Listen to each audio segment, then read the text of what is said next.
So the first thing in Zimbabwe is to unshackle the shackles of fear from the generality of the citizens. So my first point is to demonstrate, because Zimbabwe gained independence. That means we got free from Britain. Independence is different from freedom. Personal freedoms we don't have, because the country, we put fighters into offices. If there's no war, they fight us. So I'm in the front line to exercise my freedom, because you don't ask. I don't go to Chiwenga and ask for freedom. I won't go to Mnangagwa and ask for freedom. Zimbabweans mistake political power and think that the political power is in the office of the president or the vice president or the state house. They don't realize that the power is in our hands as citizens of the country. I'm equally at the same level with Mnangagwa, whether he rigged elections or he has got a military behind him. So the moment Zimbabweans we realize that we have got power and we exercise it, we become survivors of looting, survivors of oppression. Currently we are victims. So I'm here to say to Zimbabweans, let's survive the situation. Let's exercise our freedom. If the constitution of Zimbabwe allows us to vote a president into office, surely it must allow us to take him out of office if he's confused in the office. Okay, let's go back to the 30th of April last year. At a press conference at the launch of your party called Ideal Zimbabwe, you announced yourself as the president of the Republic of Zimbabwe. Yes. Isn't that confusion? Thank you.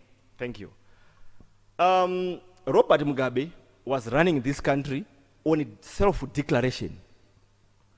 If we can go back and open all the ballot boxes and everything, remember Mugabe government, ZANU-PF government, the problem in Zimbabwe now is that there's no government. Mugabe stole ZBC. Everyone working at ZBC, it's a department of ZANU-PF. It's the information and the publicity department of ZANU-PF. You go to police, Charity Charamba, she's just a ZANU-PF slogan, screaming monkey. No, she's the senior assistant commissioner, the spokesperson of the police. How do you link her with ZANU-PF? To me, she's a security, maybe director for ZANU-PF. Charity Charamba is there to defend ZANU-PF. She's not there to defend. Police are there to work for the people. Charity Charamba is there to defend Mnangagwa and Chiwenga. And that military spokesperson, I forgot his brigadier who.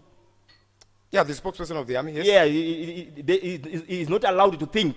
He is only told is that they are Charity Charamba and the army, spokesperson. They are just the ZANU-PF microphones. When I was following some of the posts appearing on the various platforms, I came across an issue whereby you were saying that you want to arrest the president, Comrade Emerson Mnangagwa, and Vice President Chiwenga. And silent killer Mohadi. Thank you. With what you're saying, with what you're doing. Okay, thank you.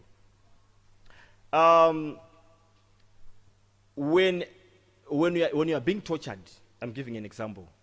For you to escape, you can even escape by kicking or hitting the person who is torturing you, because you are put in a desperate and miserable situation.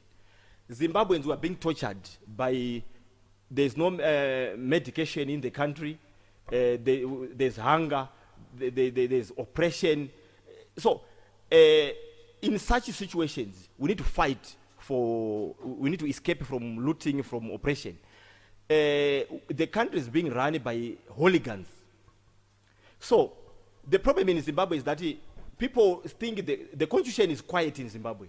It's only active when power is threatened in the hands of Mnangagwa and Chiwenga. When Zimbabweans are being tortured, when Mnangagwa, as he says, is a president. Jonasi, I said, you came back and you said the two should be arrested. But the three? The three? Yes. Okay. Okay, thank you. The constitution of Zimbabwe, my arresting of Mnangagwa is symbolic. It's symbolic because it's in honor. Zimbabweans are being killed by soldiers. They are being arrested for demonstration, which is their rights. So, because I was outside the country and I saw people being tortured and butchered, I said when I go to Zimbabwe, the first thing I need to demonstrate. So to demonstrate, the constitution allows me to arrest criminals, which in this case is Mohadi, Chiwenga and Mnangagwa. So when I go there to do the citizen arrest, the citizens of Zimbabwe are allowed to arrest the criminals. If then the mafia, which is the CIO, the mafia was CIOs, they don't kill people. The military is thugs. We don't have an army in Zimbabwe. So if then they protect these three suspects, what I would do then is that they return. I would then I would build capacity to deal with the armed thugs first. Because if criminals... Okay, so you're not going to arrest them physically.